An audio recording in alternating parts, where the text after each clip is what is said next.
காலகாலம் நெஞ்சில் அமுதம் பெருகுமே, அண்டமிங்கும் இன்பமாக நர்த்தனம் புரியுமே.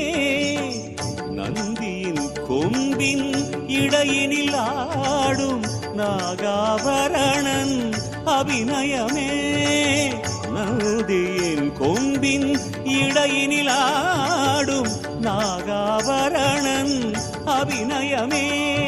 மந்திரம் பெருக திருமுறை உருக சிவனின் நர்த்தனமே, அந்தியில் கண்டு தரிசனம் செய்ய பேருதான் வேண்டுமே. மந்திரம் பெருக திருமுறை உருக சிவனின் நர்த்தனமே, அந்தியில் கண்டு தரிசனம் செய்ய பேருதான் வேண்டுமே. நம சிவாய என நாமும் உரைக்க நாதன் மகிழ்ந்து நன்மை அளிக்க நாடிடும் புண்ணிய நேரமிதே, புண்ணிய நேரமிதே, புண்ணிய நேரமிதே.